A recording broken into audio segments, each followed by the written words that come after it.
Everyone. Good evening, everyone. Maz is okay speaking to us. I hope you can hear me loud and clear. Where are you watching me from? This evening, I'm going to be making it a very quick one as I do have a very loaded evening. But before I do, let's quickly welcome one another here before we go ahead with our analysis this evening. The analysis today is going to center around that Peter Obi rounds up his consultations in 36 states in the Federation, 36 states in Nigeria, with the exception of one state. We will review to you which of the states he hasn't visited, and maybe we can speculate on one or two reasons why probably he hasn't visited that state. But here, what we do here is to, remove emotions and do critical analysis here. Before we start, I would want to know where you are watching me from, and I hope you can hear me loud and clear. Now, before I start, I must note, there was a blast today in Kano where many people, it has actually, in the Nigerian thing, that blast happened in a nursery school. The videos are not what I will share with us. Many people have actually argued that that's a bomb blast and that is a gas explosion. The thing is that Nigeria has come to a sorry state where no one trusts what is happening. No one trusts what is happening. People are now looking at events from various angles. Question is, why is it that we no longer trust the authorities of telling us the truth? Why can't the authority just come out and tell us what exactly happened? There are people who believe that that is a gas explosion. There are also people who believe that that is the official statement is that is a gas explosion, but there is one human body that we saw. If you honestly look at that human body, there is no way you can say that that is a gas explosion, because you can see the car loaded with something that looks like explosive. Eventually, I don't know, where are the CCTVs? So what we want to do, without dwelling so much on the realm of speculation, the sad part is that this school in question is, I think, is a nursery primary school, and some of the young children lost their lives, and I say, may their souls rest in peace. A lot of intrigues is happening, but let us restrict our conversation, our discussion this evening to Peter Obi and what he said. I found some of the things he said very, very interesting. But without further ado, let us quickly get into the Peter Obi, former Anambra State governor, declared his intention to run for president in the 2023 general election in Nigeria.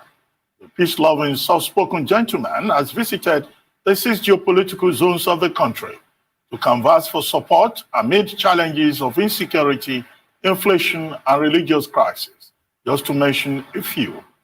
During his nationwide delegates campaign tour, the former presidential running mate to Alhaji Atiku Abubakar in the 2019 general election stated that he only needs 4 years to fix Nigeria.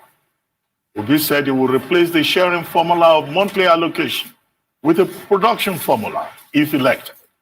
He further stated that Nigeria has been badly managed over the years and the country is collapsing. In a meeting with PDP delegates in Kaduna State, Peter Obi promises to turn Nigeria into a producing nation that is less development on oil. Joining us. So now again, without really looking, we will come back to that video. But the key point, or rather the key highlight here, is that he is saying that he's going to fix Nigeria within 4 years. Okay. Now, and the interview proper, you will hear what he then said. Because at the end of the day, there is one thing that is very clear. In amongst all those contesting today, one thing is very, very clear. He really stands out against many people who are contesting today. You might see only 1 or 2 candidates who are actually a par or above him. Before now, many people have said, oh, Igbos are not serious. Igbos should bring their candidate.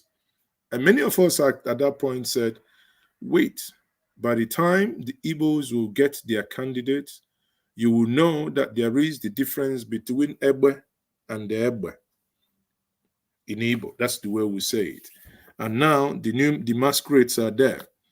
Within the APC, there are also good sons and daughters of the Igbo nation. When we talk about this, the Southeast, to be precise, reason why people like me insist and say, well, if fairness and equity means anything and amounts to anything in Nigeria, that is the time that people like what happened in 1999 should yield to Ndibo to produce their best brain. People then even accused us of, oh yeah, when they give you Ndibo, you have people like Rochas or Korocha, or have people like Ojus or Carlo to come and contest. But people, you see how the chaff is being withered away from the wheat. You no longer hear someone like Ojus or Carlo because he knows that he's not his terrain, he's not his forte, he cannot, and that is above his pay grade. No insult intended, but those are facts. In this race, there are two people in the two political parties. One is the PDP, and that is Mr. Peter Obi.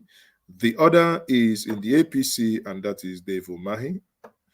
Dave Umahi, in the sense that when you go to the state, like I have visited that state unannounced, and you look at what the individual is able to do, you can only wish for yourself if the APC would ever pair him with the governor of Borno State, Professor Zulum. These are two construction maniacs. I call them construction maniacs. And what Nigeria needs now is to turn every inch of Nigeria into construction site, the way you do in Dubai. I recall the first time of visiting Dubai in the year 2003. You go back again, 2004, 2005. Every time you come to that country, it appears that you virtually will know where your last hotel was, because the level of construction is unbelievably amazing. And that is one thing we should be clamoring for. Now, on the other side, when you come to the PDP, you have a man who is an economic powerhouse, a man who understands it, not only that he says it, is also a man who has done it and can only tell you, if you give me the chance, this is how I will do it. Therefore, anyone who says, Ndibo, where are your candidates? And I tell you, here are the candidates. But again, Peter Obi is not contesting on the platform, on the altar that he is Igbo. No. By the statements he made today, he has proven himself to be a man of conviction. He now stands tall, ahead of every single aspirant who condemned the killing of Deborah Yakubu in Sokoto. How did he condemn that? Now have a listen to this conversation. About the major incident that everyone has been worried about, the ugly news of the murder of Deborah Samuel, a student of Shivu Shagari Sokoto College of Education, and the attendant uprising that followed that. What are your comments on this ugly incident? Seems to be causing so much sadness. Ruben, for me, the first thing is to most sincerely condole the family. Now, you see, that's how you know a leader. First statement, you condole the family. That's one thing you never hear Baba say. Oh, Baba, in all this happened, the president issued a statement. What he said is virtually something that is not worth repeating. Atiku is telling us, oh, he canceled, or rather he deleted the tweet because he did not authorize it. But in the same vein, he was unable to condemn, okay, you didn't authorize it. Now the camera is before you, you still were unable to say the reason why, you are unable to say that you're condemning it. Not only now to talk of you issuing a fresh statement, letting everybody know where you are. But when you see a leader, You see on how this very they say. sad incident. That incident diminishes our society, diminishes Nigeria. Exactly. There is no single person who has any iota of brain inside the skull that will not know that that incident diminishes us. It's one thing that you will never hear any right-thinking person wanting to defend. Yes, of course, I do understand that, you know, there are people who are too sensitive to their religion. We have to respect one another, and especially the religion of one another, not to insult it. But a big one at that. Does that, even when an insult is given, does that warrant that a human being is, you know, loses his or her life? The answer is also no. So for you to be a leader, first and foremost thing you have to do is to first condemn the act before you now add any other thing. But if you're not unable to condemn the act, then for me there is nothing to talk about afterwards. It shows how fragile our cohesion is, how fragile people don't obey or respect our constitution and our loving living as a society. Because we have a constitution that guarantees us freedom of worship, free speech, everything, and that people should not take laws into their hand, no matter. You see that? Without offending and without abusing anyone, what he has done is to say, if you go back to the Constitution, this act was barbaric, this act was unnecessary, and this act is condemnable. Why are other political actors not saying the same thing as he has said? How aggrieved or offended, anything you feel. So for me, it is a very sad situation. That should not be in today's society. And it's one of the things why whenever I'm campaigning around, I keep saying, I will work hard to build a Nigeria where people will have respect for law and order, love each other, work hard to ensure that our cohesion gets better. Because what is this? It hits our intangible assets, our contribution to our growth. So for me, very sad situation. I know so many bodies have been taking on the issue seriously the way it should be. Right. So to go back to what you first said, Dr. Abasi, you just completed your tour of the 36 states of the nation, and it's believed that you're the first aspirant to do that in either APC or PDP. I want to know what informed that plan. Now recall 2 months ago, what am I even saying? Even last month, at the beginning of last month, many people were saying, "Oh, Peter Obi is not serious. He's not serious. He's not contesting. He's not this. He's not that." And other contestants, what were they doing? They were sending emissaries. You know who I'm talking about. The owner of that communication was going around for somebody, you know, going to speak, sending people to speak on their behalf. And here is a man who says, well, there are jobs that are so serious that you don't need to send any emissaries. If you want it, you go ahead and grab it. And he has done the needful. Now he has gone round the country, 36 states in Nigeria within a space of 1 month. Now, not only that he has done this, he now says something that is very, very interesting, and you find out where leadership fail in Nigeria because they're not doing the right thing. Did you decide to tour each state individually? How did the delegates receive you? And what were the problems that you observed around the country and how you intend to fix them? Well, I've actually toured 36 states. So it should be, it's normally 36 states plus one. There's only one I haven't gone to, you know, but that is personal to me. You know, but let me tell you why. And sorry, I need to say this. Some people have contacted me, especially today after this interview, saying, Mazi, Peter Obi has gone to every other state and they've looked that he hasn't gone to Adamawa State. I say, and so what? If he hasn't gone to Adamawa State, that is, as he said here, that is personal to him. It might be, the reason. The question is, how many delegates do we have in Adamawa? Can Adamawa delegates actually win an election? The same way, if the other person or the other people don't come to Anambra and would Anambra delegates win an election, that doesn't mean that the delegates are not being spoken to or that he's not going to attend there. So for those who are insinuating negativity for for that fact that he hasn't gone there, they say he who goes to the burial ground with a backpack knows which body part he's going to be looking at there. So he's the one that taught it. So he's the one that knows why he hasn't gone to that particular state, just for clarification. So I decided to tour this state individually. And I was discussing this with somebody that's been close to me recently in terms of even supporting and helping me as I do this talk. Dr. Kume. And I said to him, listen, doctor, as governor, I visited every local government in Anambra State.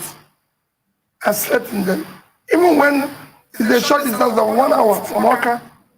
And I said to him, today, if I have opportunity of serving this country, before doing any visit outside this country, unless for an inevitable invitation or somewhere that I must go for a meeting, I will first tour the 6 states of Nigeria. Now, just like when Soludo was campaigning for the election, he said that if he is sworn in as the Anambra State Governor, the first official visit will be in Okpoko. And maybe when he made that statement, he thought we were all, that we wouldn't take him serious. And we did. We all took him serious. And what did we do? I personally gone to Okpoko to I personally gone to Okpoko to set an agenda for Professor Soludo. And again, he redeemed that pledge by going to Okpoko, and not only going to Okpoko, he started the Okpoko cleanup. I am standing here to also say that now Mr. Peter Obi is telling us that if he gets elected, before he goes outside Nigeria on any official visit, that he must first tour the whole states in Nigeria. That probably will then be in the 3rd time. You know what? He has done the first tour. Second tour will be around the campaign. Obviously, he has to go back again, all the 36 states. Then that will be the 3rd time. Now, imagine that a president has had that privilege. How vast Nigeria is.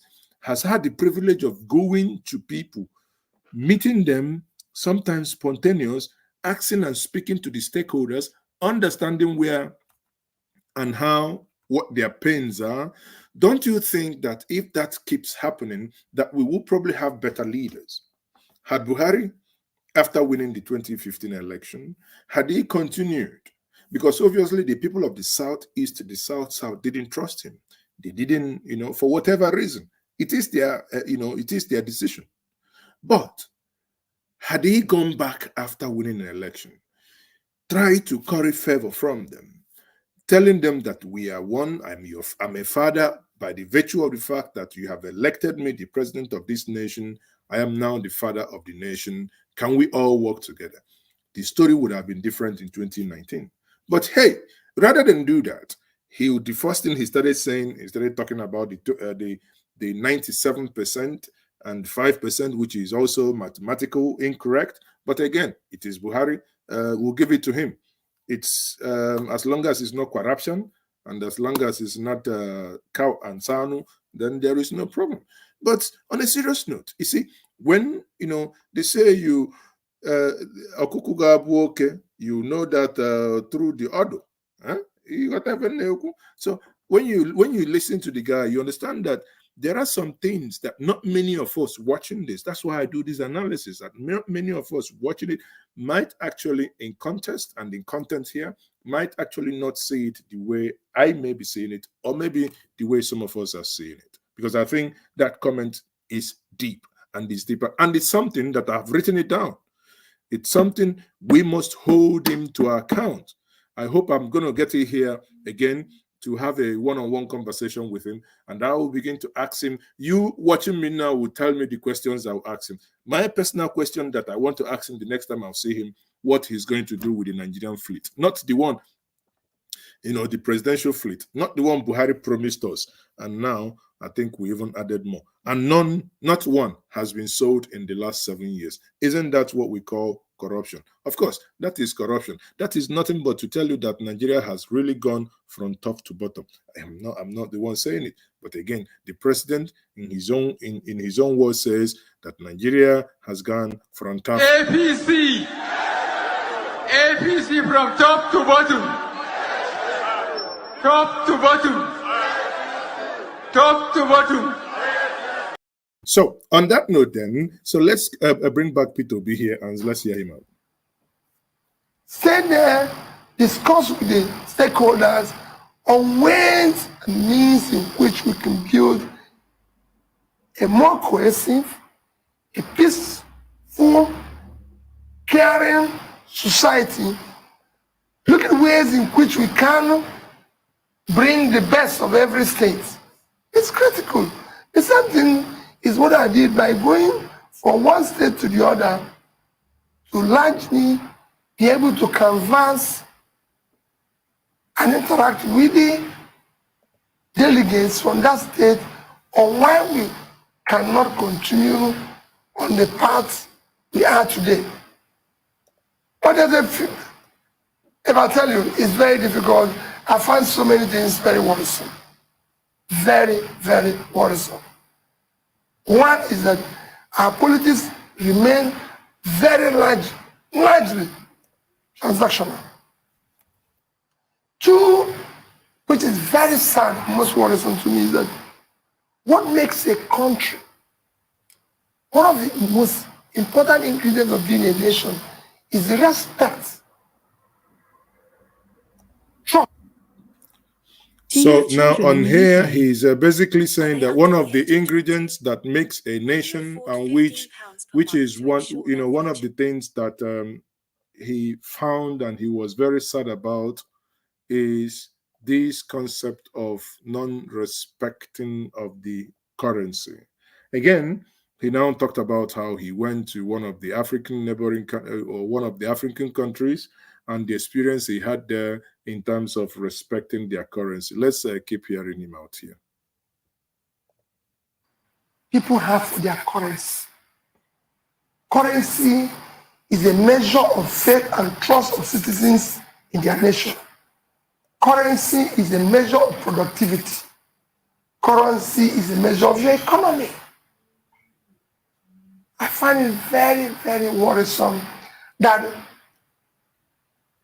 government officials who are supposed to be protector of this particular item, our currency, have abandoned the currency and are now spending dollars.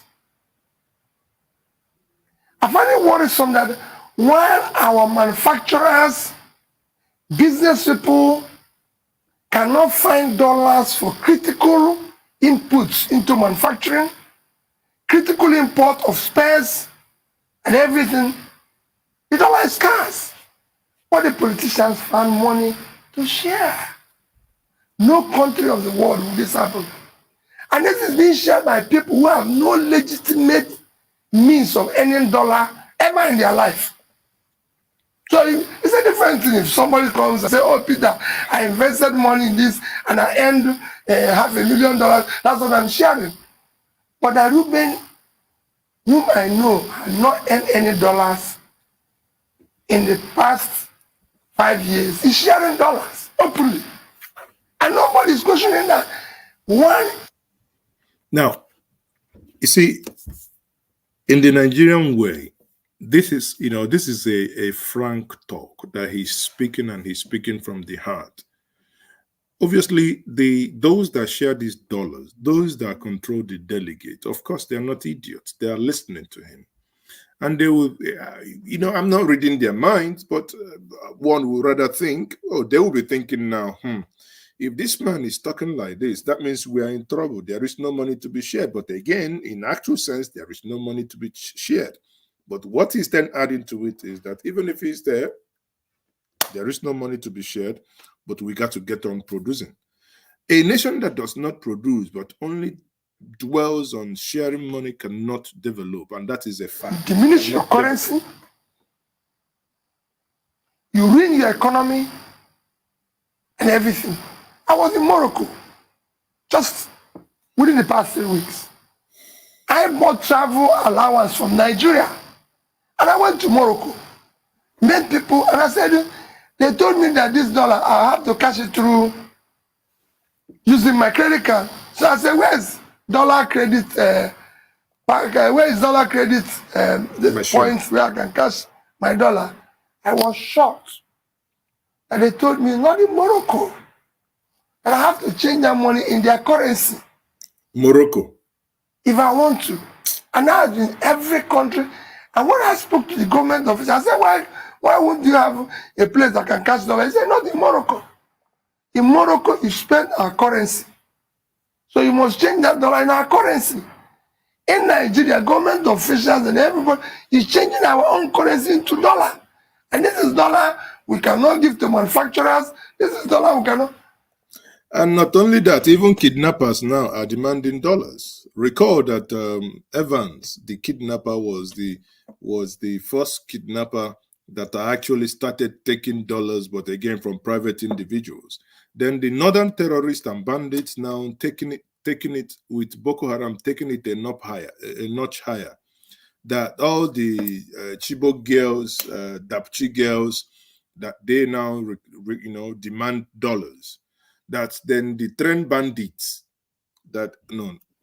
why should I call them bandits? The train terrorists, they are terrorists, not bandits. Sorry, I take that back.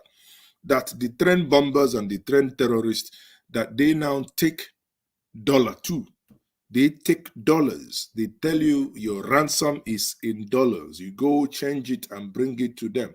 That is a nation that is producing nothing, but is so crazy and so dependent on dollars. Now he's telling you that these are the things he will reverse if you ever give him the chance. But the question is, would the PDP delegates who are already dollar long throats, I'm just being fair, but, would they ever think for once in their life, think about the future of their children and the future of their unborn children? Would they ever do that? No one knows. No one knows. So okay. The thing is buffering. So, I mean, when you listen to this story of how he has gone to this, to Morocco, and you look at Morocco, Morocco is not, compared to Nigeria, honestly, there isn't actually anything that that Morocco, you can say that Morocco does better than we do in some senses. But the challenge is that Nigeria has become what it has become. Pensions of people who have worked hard in this country, where we're owing workers, owing lecturers, we are at young ones are not in school, owing teachers in various states of Nigeria. Politicians have huge amount of money to share. So there's a disconnect between the entire thing. And as more as I travel and talk, the more I get more worried. And I look at myself, I've been a governor. I went for second tenure. I went for election through a time I was in office. I can't remember calling people to share the money. Whenever I invite them, I show them, this is what I'm doing, and this is where I saved your money. The one that is remaining. I've done this road, I've done this, and this is where the remaining is. But you see where the problem is? And this is where many people are saying, will he ever get the ticket? Based on the fact that he's saying it now, how he's going to do it. Again, if you're joining us for the first time, if you're joining us or if you're a returning subscriber, please, if you haven't subscribed, please, can you kindly do me a favor and subscribe to this and like the video. Like the video and share the video. Only 10 people liking the video. Come on. Come on, just like, share, like and share, please. Like and share. Let's go on. But that today people are sharing, your own teachers, kids are not in school, the kids don't have this and you're sharing money. It is absolutely worrisome. That's my observation. But in any case, I'll continue to go on hoping that somewhere we'll be able to get this issue that we can't continue this way. No nation can continue this way, where you get up in the morning and you're sharing people money for no productivity. And the money you're sharing, everybody is aware that a few years ago, Peter Obi, Ruben Abati, who is sharing money today, have no legitimate means, no office of any such money. And this is something that will be upsetting some people, because some people wouldn't like this thing. To be honest with you, I know I have had a one-on-one interview with him, you know, in a private conversation, in his bedroom. The things he's saying here is not, again, far-fetched from the things he said on that interview that that was published. So that money, we know where it came from. And nobody's screaming. Nobody's shouting. Okay. So, it's just a debacle with Nigeria as everything, we monetize politics and monetize everything. I want to pick your...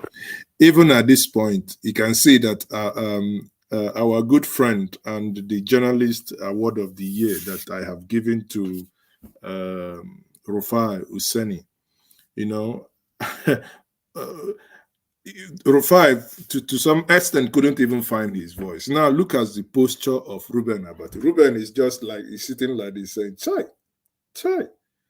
So if this man becomes the president now, so true, I wouldn't complete that statement.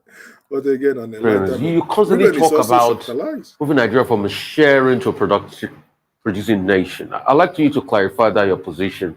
And how do we intend to achieve this? I mean, you talked about textile industry, for instance.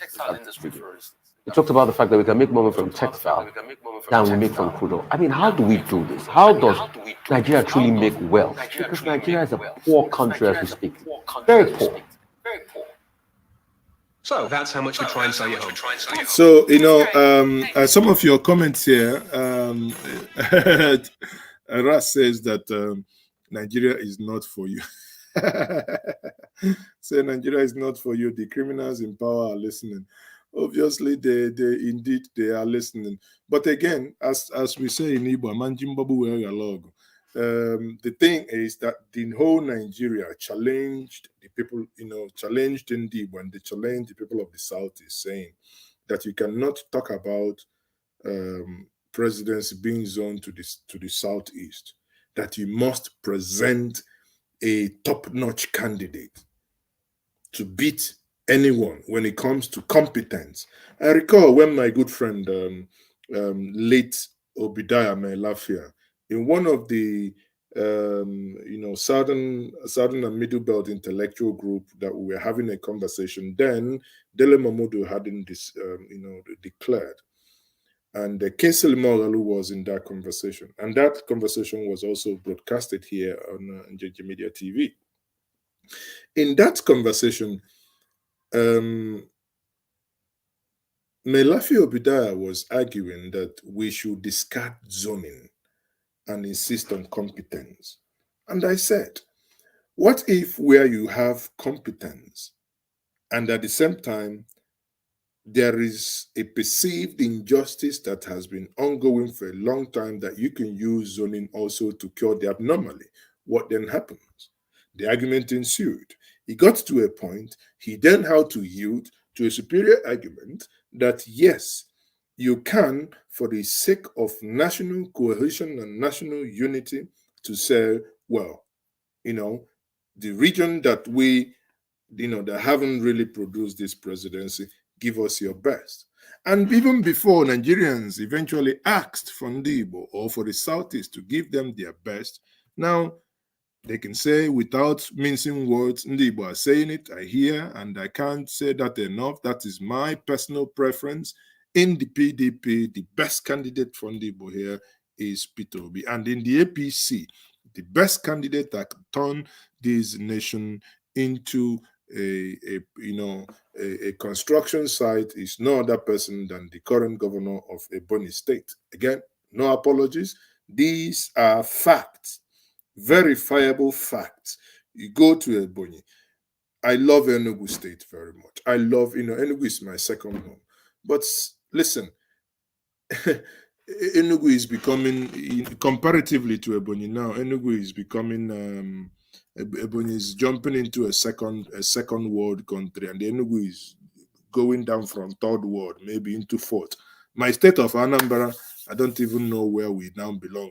Maybe we no longer exist because I think the former governor, again, Anambra, our roads are now pothole ridden.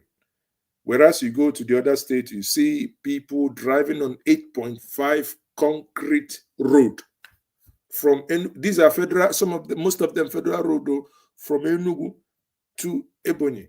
From Ebonyi, if you're going down to Iza or Bezi or what's it called, Uburo, where the King David University is, every single road. Then at some point you begin to ask yourself now, wow, so those that governed the state before the man came, which road did they build? If this man is, so on that premise that this man is a man who built, matching with the governor of Borno State, Zulum, that is a good combination. So, Peter? Nigeria is not a poor country. Exactly, Nigeria is not the a poor leadership country. of Nigeria is poor. You have to remove Nigeria is a very rich country, blessed by God, with good weather, with good everything. Nigeria is not poor. What is poor is leadership. When you have poor leadership, you cripple everything, you make everybody poor. Because your thinking is poor, your business is poor. You can remove Nigeria from being a consuming, sharing country to productive country. She just mentioned about my poor. Whenever I state that rich, as a land, I look at it. First, the agriculture, the land, the massive land God gave Nigeria. I look at the people God gave Nigeria. Has anybody ever analyzed all these people running around like or something? Have anybody actually given an analysis what they see in other people, the typology, the strengths, the weaknesses? Think about it. I am landing, I am looking at this place. What can this state be used for? Comparative advantage. What Anambra can do is not the same thing Kogi or Zamfara or Mina or Abuja or Oyo or Ondo can do. What? I don't know why God just they punish. Just anyway.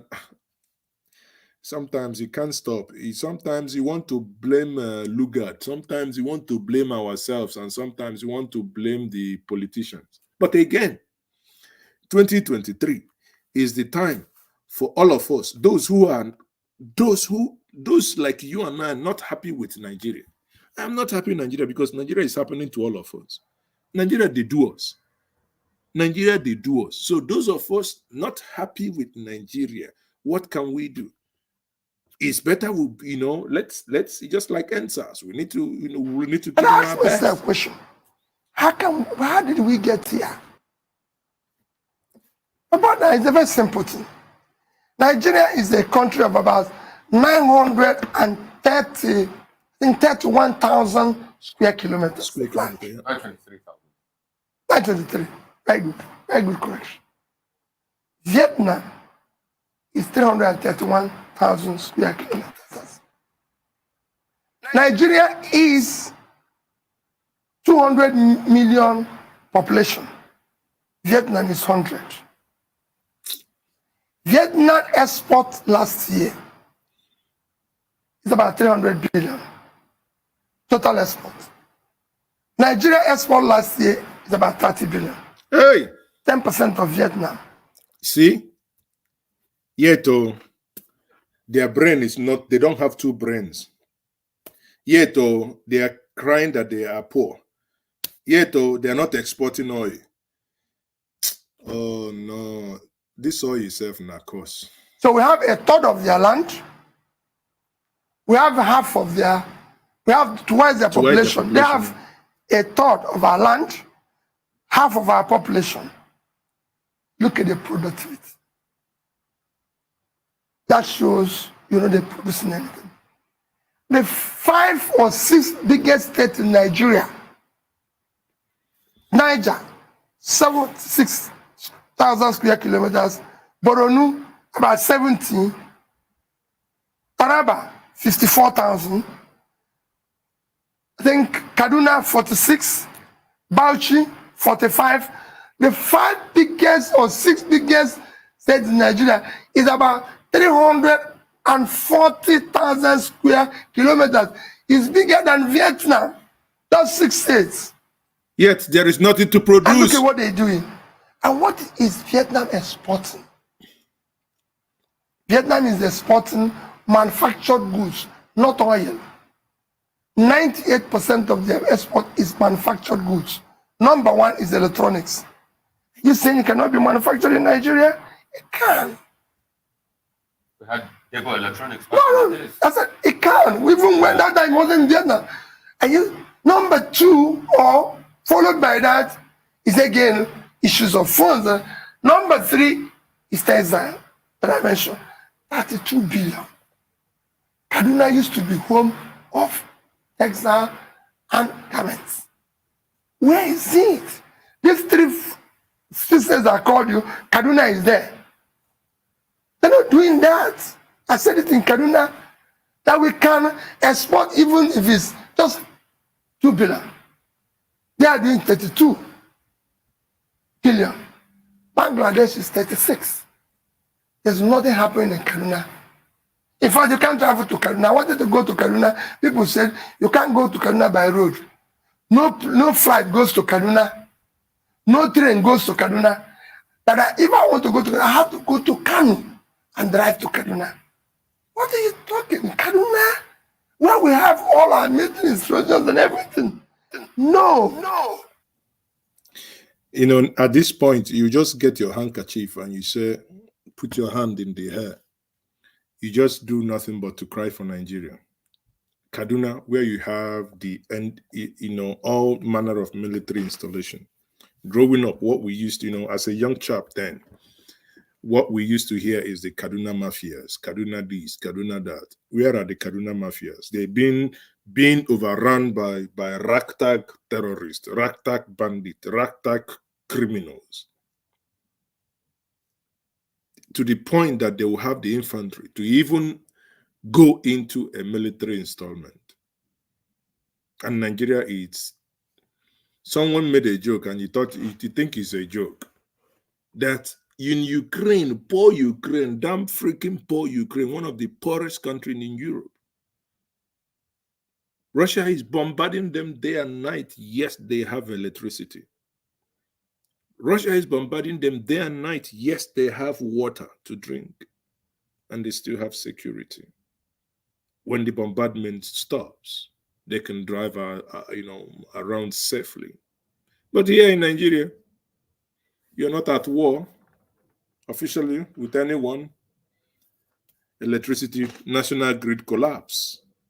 Water, no place has water. Now, I hear from Gombe. The stories I hear from Gombe gladdens my heart, just like what I do and I have seen in Ebony. And I may have to go to Gombe because at the same time, maybe let's get something to, get before someone runs mad. Because everything, any state you go to Abia State, it's as if you've gone to the land of the mad people. Deaths everywhere, mountains, not even mountains, 3-story building of deaths. Suddenly in Enugu now, that's you look at you are landing in Ibadan and you look at the roofs, you think now, wow, that's 1960, we still did.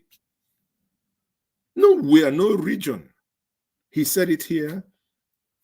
The same place you have all this military installation, you can't go by road, you can't go by air, you can't go by train. The same and the only functional train, rail connectivity you have, because we failed to do the right thing at the right time. We failed to punish criminals, punish them very well, and they stopped their criminality. Failed. When Ihejrika was hammering them and the verge of pursuing them, and all we heard was, oh, they are killing our brothers. They are killing our brothers. That's why sometimes, even down here in the East, sometimes some of the things we say doesn't make sense, because criminality is criminality, irrespective of why you got into that criminality, and it should be punished, and it must stop. Nigeria, Nigeria, Nigeria. Just give me because you've created a country that is not productive. It's simple. So this is just not about being productive. The fourth or fifth biggest export of Vietnam is footwear, which Abba can deliver. Abba used to do it, 23 billion, more than oil, just shoes and footwear. Exactly. You see? Now tell me any of these people, not all these people wee-weeing and pooping and falling down, not these people running in stadiums with a big stomach like a beer parlor drinking cocoon. Tell me any of them that is telling you states comparative advantage and the things states can do and deliver. How many of them is doing? How many of them are doing it? Virtually none. Virtually, absolutely none. All they will hear, you hear the other one, he will tell you, give me power, power, power, power, power, power, give me power. If they give you power, take it, do with it.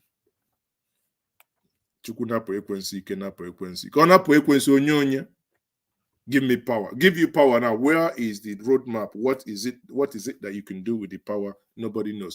Please subscribe and like and share this stream. Please, please, please. Let's continue. You are not subscribing. I'm looking at it. Nobody is subscribing. What happened? And you can do. I was in Bangladesh. You see me give only one person now. Thank you. Good 1 week. Went to the villages. Nobody. Saw women. One person. Sewing and doing this clothing. They are sporting. And we can do better than these people. Nigerian women are bright, more hardworking than these women. All we need them to do is to support them, ensure proper government committed grants to them, not to TV show. It is a straightforward thing. I can go on and show you why to even turn in these states that I mentioned, 340,000 square kilometers. It's just, Netherlands is just 10% of them. 10%, 333,000 square kilometers. They exported agricultural goods, 120 billion. These 6 states can't even feed themselves. And I was landing in Aba. I look at the lovely place, the Mambila area and everything. You can grow coffee there. Ethiopia, this is not first world now, exported coffee last year, $905 million. You can go and check it. Ethiopia, this is not foreign, not Colombia now, who have done much more, but Ethiopia, yeah. You can grow flour there. Kenya did flour, almost $500 million last year, flour export. In fact, young girls, non-graduates that pick flour in Kenya are paid between $100 and $150, which is about 100,000 now. A minimum wage start. These are countries in Africa. Morocco did an agricultural export of about 10 billion. What is Nigeria doing? We're just waiting to share this oil money. That's what we're sharing. Even when we share it, we politicians cut it away and using it to buy people as if they're goats and everything, rather than encourage them. So you can turn it around. How do you do it? Most of these corporations you see across all these countries are driven by small businesses which are dominated by the youth. And we have large of them. Very innovative, very entrepreneurial, you see all these big boys, even call Yahoo boys. That's how India started. They were doing Yahoo until A leader came and turned them around. They turned that the same thing they were using to defraud people into what became today that India dominates the ICT. That shows the talent is there. What they need is direction, somebody that pull them. Exactly. Exactly. Now, tell me, people, you know someone who engages in hacking, doing this, doing the other one, and you really, really put the individual into a structured way of learning coding, you know, entrepreneurship, and the person, rather than make $2,000 in 3 months, 6 months, 1 month, 8 months, he hasn't picked again. 1 year, come myself, only $3,000. Yet, if he's a good coder, he's a good programmer, he can, with, you know, engaging in a startup, he can probably earn over $10,000 a month, $10,000. You're paid in dollars. Because listen, when I need a developer in the things I do, if I need a developer, sometimes I use Indians, sometimes I use people in Belarus. And because the head office in America, when they quote me, the amount people charge me in America, in Germany, and in the UK to do some of this development, I look elsewhere. You look where it's cheaper for you. But this is something, once it's developed, you have hubs, you know, these things become cheaper. This is not skyrocket science. And what I'm only saying is, it beats me that all these people go and give me power. And someone said, yeah, he's saying if you give him power, he will build flyover all over Nigeria. He's not even building enough flyover. He only built about how many? Less than 10 flyovers, and he's making noise. Yet if you go to Ebonyi has done 21 flyovers, none commissioned, none, 21. The governor says the only way his people will know that he has finished his flyover when they open it and you start driving on it. The flyovers in my own state of Oka, 3 flyovers, truck cannot go on top of it. But all the flyovers I drove on in Ebonyi, all of them from A to Z, trucks go on them to decongest the bottom. But here, and in their own system in Ebonyi, the beneath the flyovers are open. Better model, and they are longer. It decongests the road, but our own shorter, closed. My good friend Oderaibo calls it Okikube. That's what he does. You know, like a beton of cement. And someone says if he becomes a governor, the first thing he will do is to just yank and remove the whole thing. Me, I say, if I become a governor today, haven't been to Anambra State Airport, the first thing I will do is to demolish that bus terminal called Anambra State Airport terminal, because it's absolute nonsense. You know, compare it to what I saw in Ebonyi. I feel like just using grader to grade it out. You can't believe that my sitting room is bigger than the Anambra State Airport terminal. I will show us the video. I'm still angry that I haven't even, you know, we haven't gotten to editing the video. Because when I looked at it and they will tell you, oh, don't video. I said, if you're too proud of what you're doing here or what you did here, why are they telling me not to video? Why? Nigeria. Problem everywhere, not south, east to west. Eh? Somebody to come and help you solve it. Everybody support them. Small businesses have died here. That's what is doing. Service industry contributes 41% of GDP of Vietnam. And what is happening there is all SMEs doing small businesses. Our manufacturing today contributes only about 9%, even below that of our GDP. Not for developing country, not for country of our size. China is 30%. If you go to other countries, you see they are above 15%. That shows you don't have power, you don't have anything, you don't have access to it. These are not rocket science.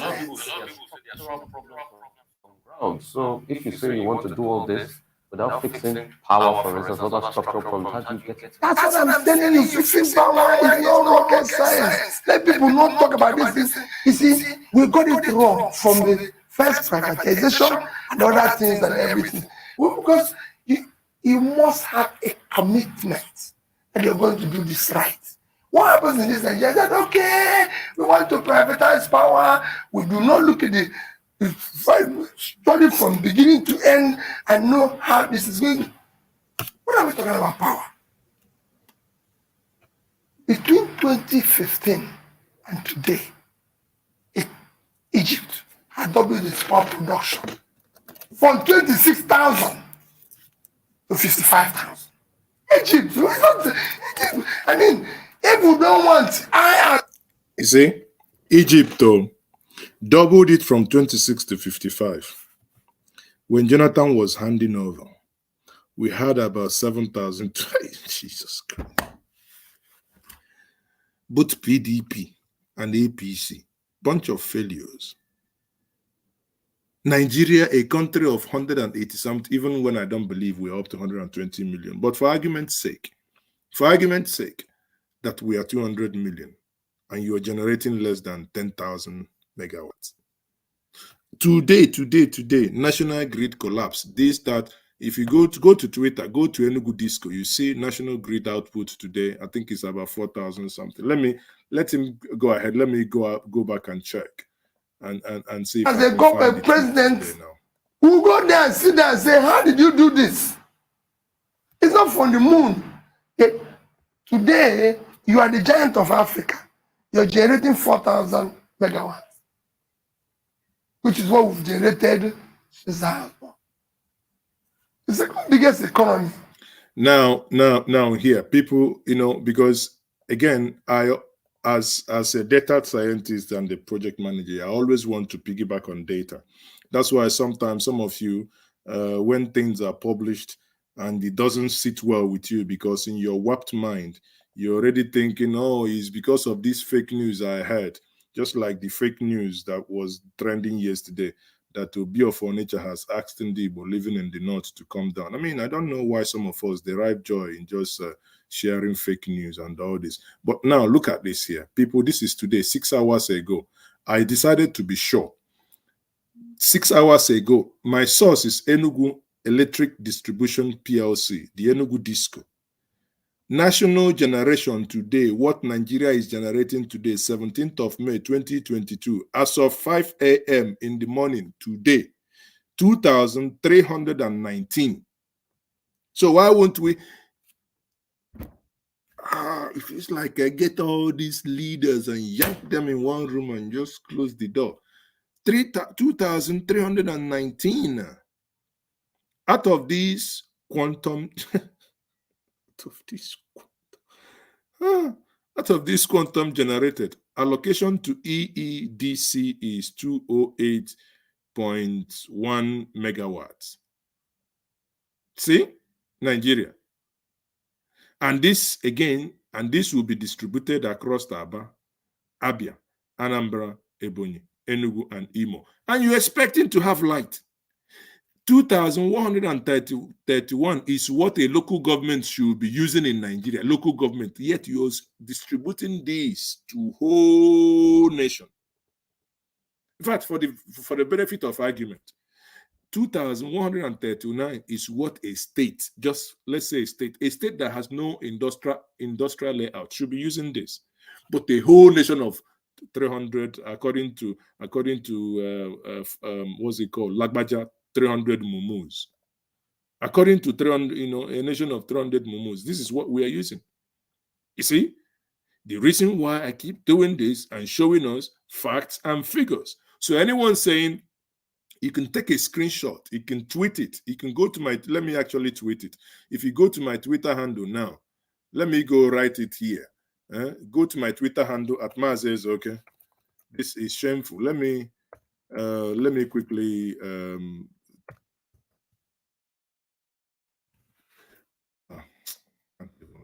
okay, let me quickly write it. Now, go to my Twitter, follow me, you will see it. That is the latest tweet I've just done. And when you look at it, you just get yesterday, how much did we, the difference between who are, okay, no, it's not that one. There is one, okay, yesterday, you see, we had, sorry, on the 12th, we had 2,907, 901, and it's dropping. See? It's dropping. It's dropped by more than 6,000 megawatts. Sorry, 600, not 6,000. My brain is now working like NEPA brain now. Anyway, you can see that. And this is this people, this is it. The other day on the 10th, it was 3,000. So it's decreasing. The next thing now is going to go to zero, 2,965. This is where sometimes when people don't know, because these people are telling you the real thing, where and how they get this power, because people will be shouting, oh, there is no power, there is no. What are they going to share if there is no power? There is nothing. They cannot share anything. They can't even push that power to your house, because there is nothing to share.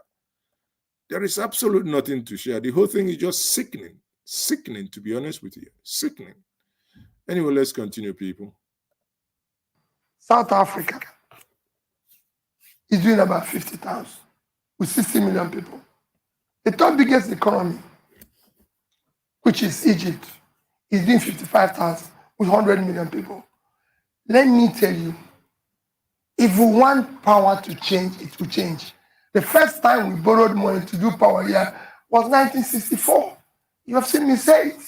I went to Tumbo Tafabela. I was going to say, where are you going here, Peter? I said, I came to pay respect to this great man who loved Nigeria, who governed Nigeria. In September 1964, all of you have access to it. Tafabela wrote World Bank saying, I want to borrow $82 million to build Kainji Dam 58 years ago. In that he said, to spur economic growth of my country. In the reply from the World Bank, they said, we approve this because it will help in development of your country. If you value $82 million in today's money, it's about $1 billion. So for $1 billion, he had the foresight to build about 1,000 megawatts of electricity. Today, our debt is about $120 billion. Imagine if you threw a third of it to generating power at $1 billion per 1,000. We would have 40,000 megawatts. This place would have been a manufacturing hub for the entire Africa. Because we have the talent, Newi, Eba, Kanu, everything. I went to Kanu. All the industries are dead. So what you have now is that you have millions of people who are begging. I went to Onitsha, same thing. I went to Aba, same thing. These are people who are industrious, who wants to work, who are willing to go back. So you can change it by borrowing the same money and throwing it in the right direction. Not borrowing it for sharing or for anything of anybody to talk, something like that. So it's very easy. We can change it. Okay. Well, all this about productivity and making Nigeria competitive, I guess we can't do it without strong human capital. Completely. With capacity. Yes. And only the other day, the chief of the field office of UNICEF in Kano was saying that the number of out-of-school children in Nigeria is now about 18.5 million.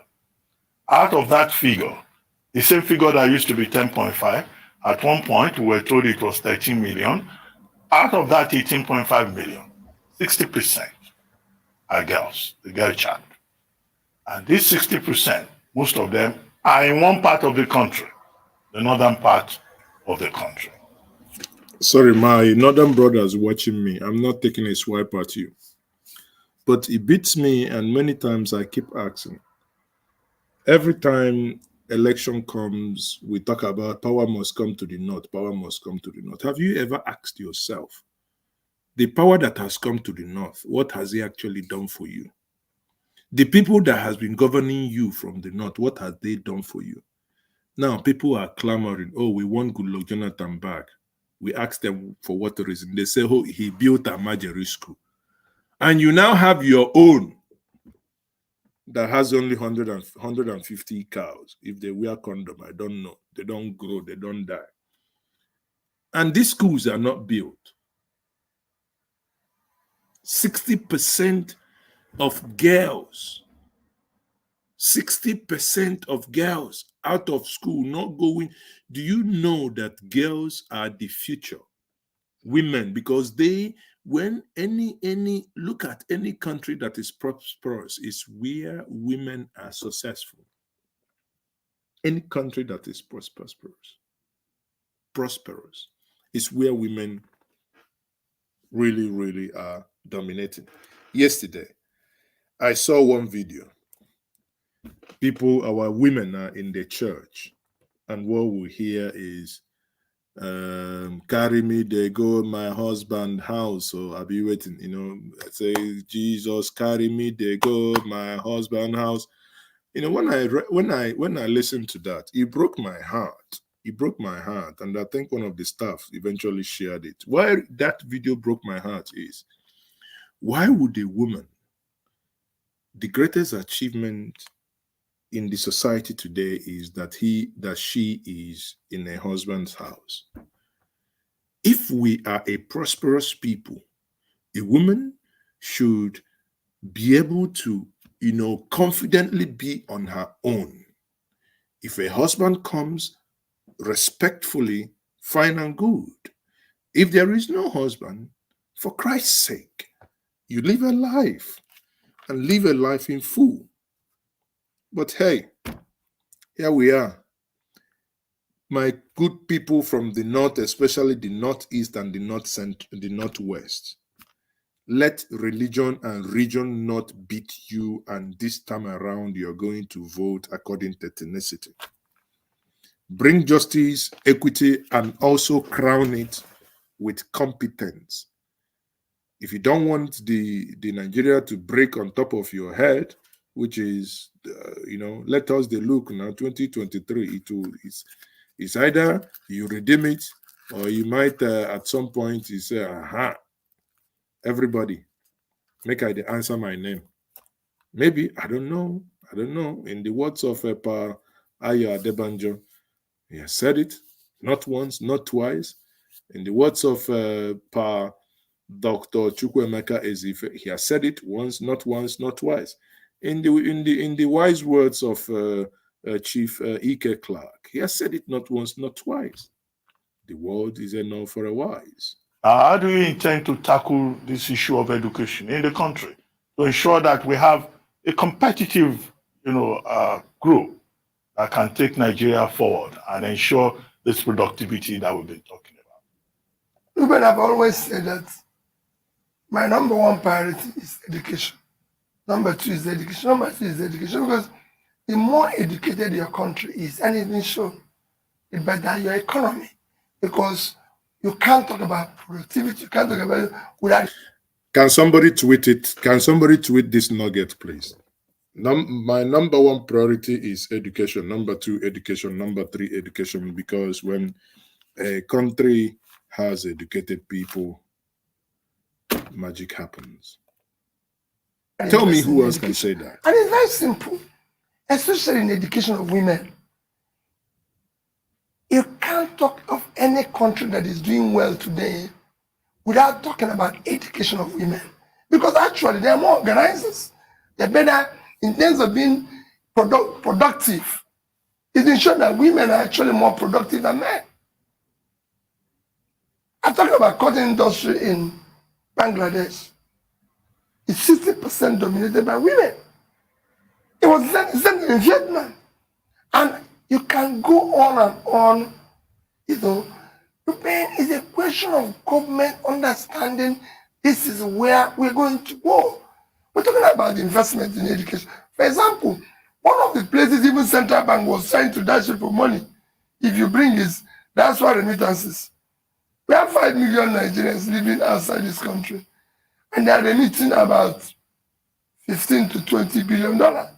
Imagine if you educate, say, 15 million, you can even succeed in putting investment in 10 million of them, and they leave this country. And that's what remittances, we hit 50. That's what Philippines is doing. They become a servant of the world. That's what we talk about Singapore, talk about everything. It is about education. So you invest in it. There's no way this country can comfortably invest in education. The amount of money we borrowed and sharing Ruben today can fund education. I was a governor. When I came in, we had a problem in Anambra State. Our problem was that the boys were not going to school because they wanted to go and trade. They didn't see any value in education. So we had 80% girls in school, 20% boys. When I came in, nobody wanted to talk about education. Of course, we were lagging. We were number 26, 27. I even saw Governor Makinde the other day. In one of his achievements, he said he has moved Oyo from 26 to number 11. Because I remember very well, that time, Anambra used to be 26, when I used to be this. And I said to myself, it can't be. We can change this. We will invest in education. But what we did was simple. We put in the resources direct to the school. And it worked. We moved from 26 number 1, 2011, 2012, 2013. Today we have the highest cutoff point. You can change it anywhere. I've been to school. True. That's why in the unity school, they call it unity. I call it the unity, disunity. What many of you call the federal government colleges. Your son or your daughter will score 139 and he or she will go home crying, saying, "Mommy, I failed this exam. I didn't meet the cutoff, blah, blah, blah." And a girl child from Yobe, Nkebe, will score 2, the number 2. Dia, Biu, number 2.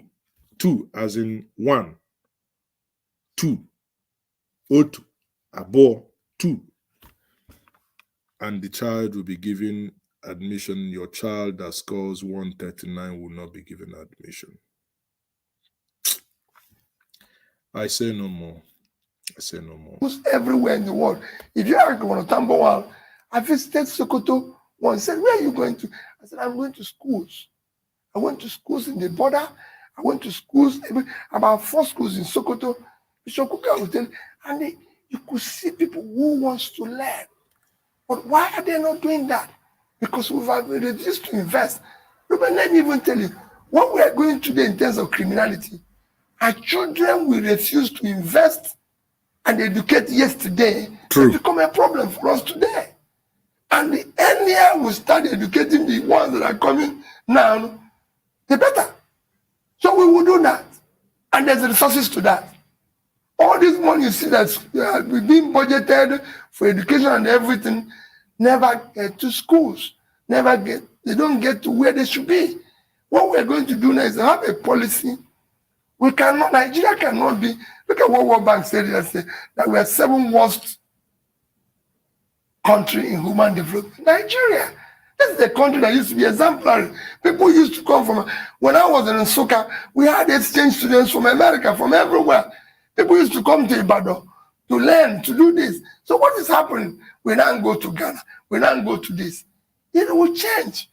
Our HDI I have now become 161 over 185. It cannot be. Because we're a country, we have the resources. People will tell you we don't have the resources. Where did we put the one we borrowed? Speaking of which, JP Morgan has removed Nigeria from its emerging markets index. And sometimes, to be honest with you, sometimes to talk about Nigeria thing just in the street parlance, it just dey tire me, self. It dey tire me. Anna patch or nail leak. Where you dey patch am here? It don't be like those of us that grew up in Face Me and Face You. You know that rubber tube that we used to draw water from the well. They do them a round thing. When it gets old, the thread that is used in holding it, making it like a bucket, when it starts tearing, before you draw the water, get up, the water is all just like it's turning almost into like a basket. And that's what Nigeria is. You patch it leaks.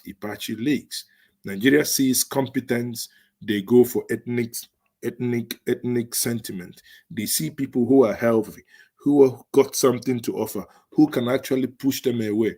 I know people in 2015 talking talking nonsense. You want to AFEC. Some of them can barely feed themselves. Now, if you don't help out when they call you when they beg for alms, it appears you're a wicked human being. But you told the person, I told you, do not vote this person. He go crash this aircraft. I would think it was a joke. Suddenly, we no longer fly aeroplane. We'll drive them. In this country, we are not driving aeroplane. So why wouldn't we be where we are? In the words of Yemi Osibanjo. That's why we are where we are. And it's feared that other banks may follow suit. So speaking of borrowing, our debt level is already high. Are we going to have problems securing funding? Will we be able to actually borrow? Well, not if you're borrowing for a good reason. Yes, we have a problem. We were delisted because they said the reason. If I went ahead, I thought my colleagues have contacts in London, in the city of London, and I have contacts in New York and everything. When I called, I was surprised. What they said was simple, that you are the only oil producing country that did not pay in $1 in your account between January and March. And of course, price of oil moved from 50 something, price doubled. Ordinarily, my sister, price of products you're selling doubled. I expect you to come in with more money if I'm a banker. But all of a sudden, you didn't pay anything. And when they invest, because they are sharing the money. You think the 100 million they use in buying form, you think they just took it from their orifices? They are sharing money. That's why we can sell oil for 3 months, 4 months. We're not paying anything. You think international this? I beg. They found out that this money is going to things ordinarily. Maybe subsidy. There's no way a budget of subsidy 1 year should be bigger than our budget of health for 5 years, a budget of education for 5 years. That shows there's something wrong. What are we subsidizing? Let's discuss it. It's time to sit down and say that this criminality associated with subsidy must stop. Must stop. We have a country. We do things there without. It must stop, because even Buhari himself, he was telling us, let somebody come and explain to me what subsidy means. That subsidy is fraud. Subsidy is fraud. But now he comes in. The same subsidy is what we are paying. He coming. The same subsidy is what we are paying. Now everybody has known that there is nothing to offer, because we can say, if you don't know what to do with your head, you don't know what to do with your head. If you didn't dare, you didn't dare. Now, Wike, why are you stop interjecting, Wike? Why are you saying that there is nothing in the head of Dom before he sent DSS to come and arrest you? After all, we are now a nation where we are.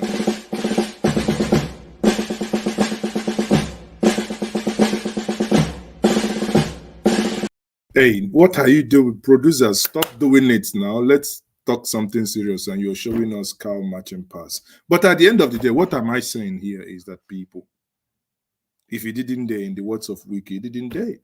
That conscience, even among the worst corrupt and stealing country, there will be conscience. People do ask me, and I said to them, hey, wait a minute. I'm not, and I did not take Anambra State money. But even if I did, for the fact that I left 75, if I had taken 5, at least there's conscience. But for the fact, no way. I don't. I say it any day, anytime.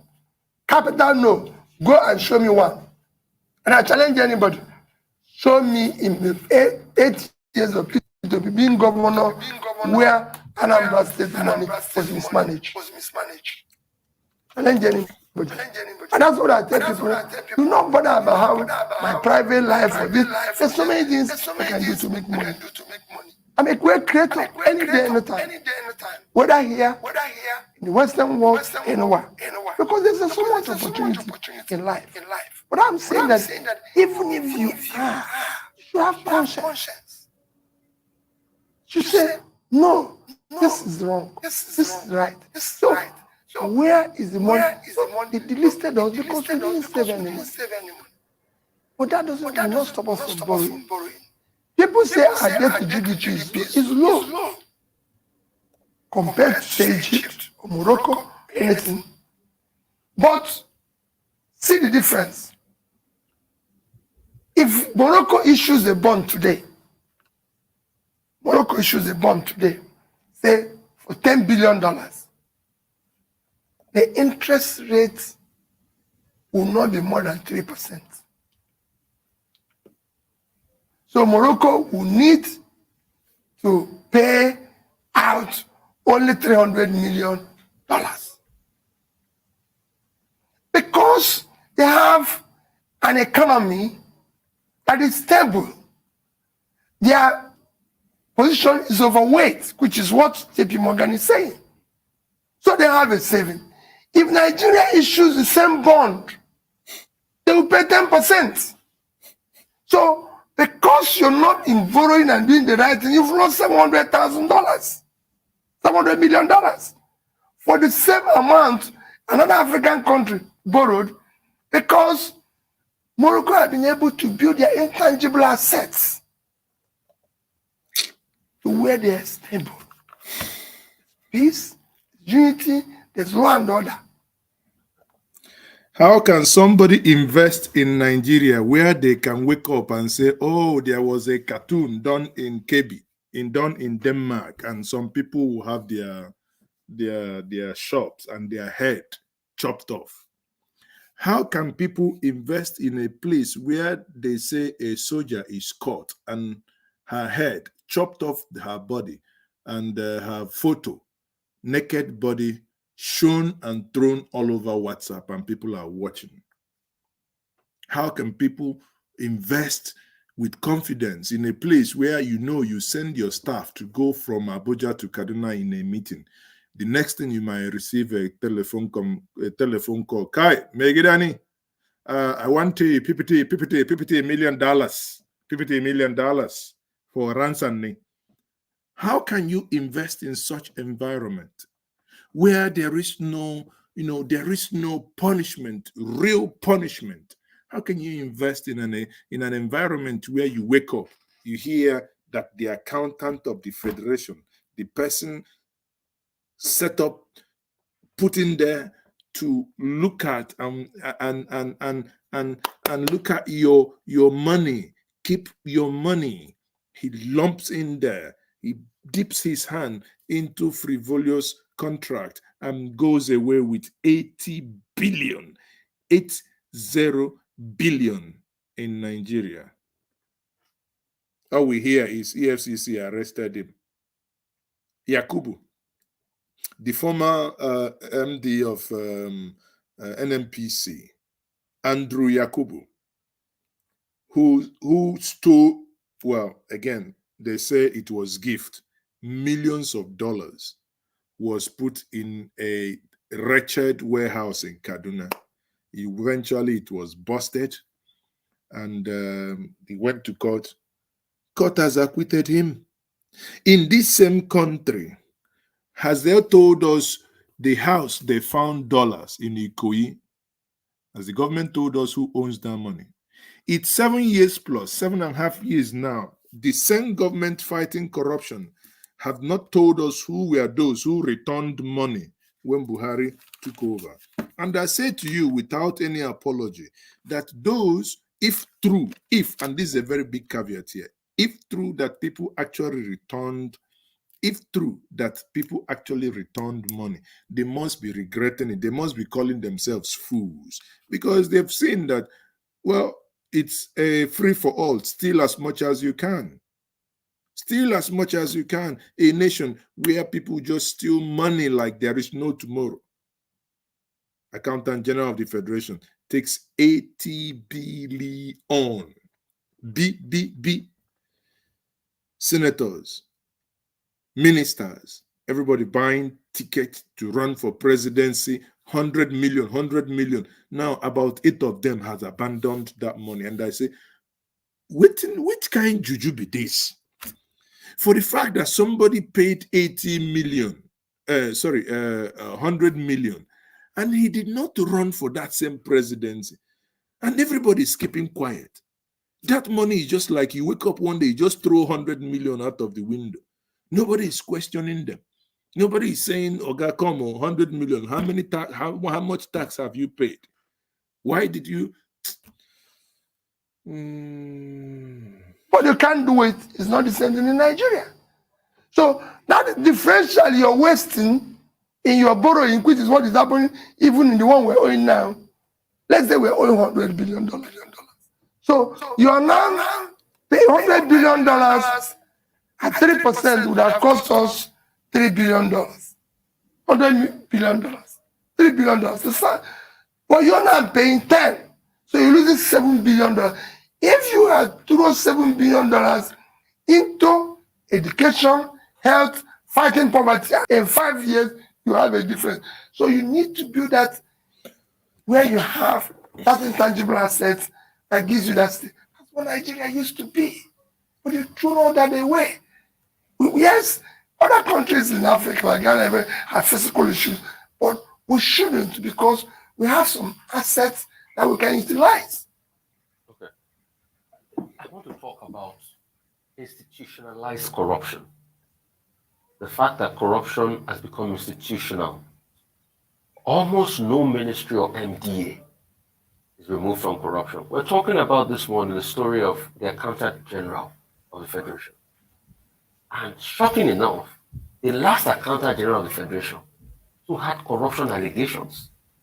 So in a country where the two back-to-back Accountant Generals of the Federation have had corruption allegations, why wouldn't they have corruption allegation? Are they interested in probing anybody? Why? It's an indication that the country, like I said this morning, is already building a bacterial culture of corruption. What would you do to tackle institutional corruption across MDAs and across every strata of government and governance? That same corruption that makes people that have not done anything in 5 years be spending dollar like they are spending naira. My brother, let me tell you, and what I'm going to say will not be different from what I said in the past. First is that corruption kills treaties the country needs to succeed. Corruption kills entrepreneurship. Nobody thinks in a corrupt country. You don't build all small businesses and everything. Corruption kills professionalism. You can't get professors doing research when councillors earn more money. Like I keep saying, you see a place where a House of Assembly member is dashing away cars that lecturers can buy. And they say he's doing well. He's supposed to be a lawmaker, but he's dashing away cars. He's doing well. You have a situation where, corruption kills hard work. And you could see it. There's no country in the world, for example, where we pay the amount of money we pay now to buy a electoral form. America, a country where we learn the so-called system of government we're practicing with a GDP today of $20 trillion. How many times our GDP? Let's see. We are not, Nigeria is only about 2% of American GDP. The biggest state in America, everybody knows, is California with 3.3 trillion GDP, 8 times Nigeria. If you want to contest governor there, you can't pay more than, and just the filing fee, maximum for $4,000 something, maximum. And you have to show proof where you got the money from. Then in Nigeria, you pay $100,000. And this is just $240,000. even in the APC. No, this is to the president. And I ask, none of us paying this. None of us. Have anybody asked, can you show us your tax clearance to show evidence of any such income? Exactly. You see, and this is where the whole thing. Buhari government fell apart. The moment the president took over and did not declare his asset. Let nobody tell me that he declared asset. He didn't. It was just absolute rubbish. He ran away from what he promised. When Musa Yar'Adua was alive, from Castina, he declared his assets. What did Yar'Adua do? Yar'Adua just brought the copies of his asset declaration, made photocopies, and gave it to the men of the press. Go and dig. But Buhari, before the election, I will declare my assets and I will ensure that every other person that comes after me that I give job must declare. When the head is rotten. When the fish wants to rot, it starts from the head. He doesn't declare assets. People are buying 100 million naira form. No taxman is saying, Oga, how much are you paying for tax? No one. And you want to run a country. In the past 10 years, you know, I've filed for something in the UK. You just put it, and that's it. If I open my mail here, I show you, they didn't know, I've left UK several years. They still invite me for the Queen's dinner, for the Prime Minister, for small businesses, to encourage small businesses. Nobody invites you here. Nobody cares here. How can you have your best to contest this election if you have, are you saying that somebody will just give you $250,000, $100,000 and go home and sleep? No. I didn't pay that to the governor. What I paid that when I became governor was not more than maybe 1 or 2 million naira. So what is all this? And where are we getting this money that we're paying when we have no money to pay teachers, to pay pensioners, to pay lecturers, and look at the number. If you hadn't stopped it now, maybe we would have joined and paid his own. You know, so where is the money coming from? And the huge money we're using for this. So corruption is next. You can stop it. If the principal person said it before is not involved, his family is not involved, his friends, he can contain his friends not to be involved. I go down for 8 years. And I'll give you an example. No thief sees what he can steal and keep it. I was saving that money. The accountant general knew I was saving the money. The commissioner of finance knew I was saving that money. Everything. And we always compare notes every month. Whenever we receive our money, accountant general will come to me and say, we have priority. Our number one priority is to pay gratuity, followed by pension, because you can't owe people in their old age when they have less opportunity. So gratuity first, pension, salary, savings, and then we use the other one. That's how we do it. And we did it for 8 years. And they knew it was happening till today. In appointments, we did the same thing. My housing, the guy who ran my housing authority, Mike Mwafo, met Doyin Okube in our campaign. He said, Doyin, this man is a good man. Doyin said, how? He said, as managing director of housing authority, he didn't appoint me. He was appointed by the previous government when I came in. So I came in. I said, where is the housing? He showed me a project he was doing. But to make me feel at home and show that he brought me a peaceful, a piece of land, good land, and some of the properties he wanted me to buy cheaper than whatever. He came to me and I said, Mike, I have nothing to do. What do I need the land for? And the person who is supposed to be managing this. I don't sell houses. Please take your house away. On that note, Mr. Obi, we need to take this short break. Now, compare that to what happened in Imo State. Imo State, compare that to what happened in Imo State, where the governor Where the former governor took all the, everything to a point that starting from Ihedioha and the current governor, they've been going after him, trying to extract back those things that actually happened. It's indeed sad. I think that is the much I can take. Now, let me just take one or two questions before I call it a day. For some of you saying that P2B hasn't condemned, I think that is not fair. What's the name again? I think Hevon Getty or whatever. It's unfair to say that P2B hasn't condemned the death of Deborah, because that was actually the first comment that was made here. And again, for the benefit of those who might think that's not correct, we may have to, if I'm able to find that section again, I may have to play it once more, because like I said at the beginning, or if you go back and watch this again, diminishes Nigeria.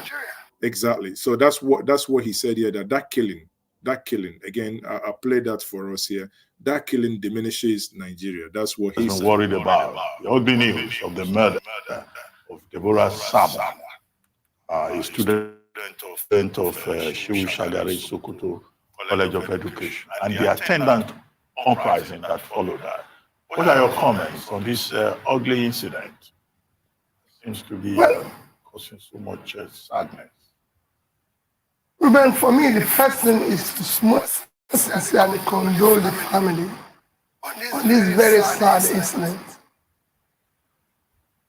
That incident diminishes our society, diminishes Nigeria as a country. It shows how fragile our cohesion is, how fragile people who don't obey or respect our constitution and are living as a society. Because we have a constitution. Anyway, if you may, you can go back at the beginning. That's where when we played the whole video and the condemnation. Again, this is the much I can take. Join me on Thursday as I will be interviewing those organizing the P2B 1 million march. Thursday evening. On Saturday, young Nigerians, the NSAS generation, are conducting the P2B 1 million man march. So I will be probably will be having that live covered here also at Injenje Media. But those behind it, those organizing it, from various support groups doing it, I will be interviewing them by like I said, I will be interviewing them on Thursday evening here. On that note, this is the much I can take. I say thank you once more for joining me this evening. Please, please, please like, subscribe. I hear some of you arguing that arguing about some of these things on the comment section. Well, again, we may not. When sometimes you look at quality content, because you do not insult and you choose your words carefully, respecting one another, respecting people of various ethnic nationality. I think these days, some of us really want just to go log on a place where they damage their mental health. All you need, all you want to see is someone else insulting other ethnic nationality. Every other person is an idiot in your worldview, and every other person is a sabo or whatever. And people flock there. But again, I say, let us. It's a free world. It's a free choice. But know that eventually we will know who is in this race. Do whatever you do as long as your conscience is very clear and you know the direction that you are headed to. On that note, I will say thank you once more. I do appreciate your time of being with me here, and we have looked at this issue. Nigeria, the choice before you are very few in 2023. like I said, without influencing anybody or without asking you to vote for Mr. A or for Mr. B. But I've done the analysis, and again, I will still do in when the parties eventually narrow them down. But I've given you two reasons, two candidates that if I have the chance, if I have the opportunity, these are people that I will bring in within these two parties. In the PDP, there is no other person that I will choose rather than Mr. Peter Obi. And in the APC, there is no other person that I think at this moment is more qualified than the Ebonyi State governor. Reason being that having gone to that state, having seen what he's doing, having looked at Governor Zulung as well, I think they should be, both of them should be a good pair. On that note, I say thank you very much for being part of this conversation. And on that note, I say good night, everyone. And once more, remain blessed. I am still Mazi Ezoke. If you haven't subscribed to Njenje Media TV, please, by all means, do. If you have, just like the video and also share it. Thank you and good night, everyone.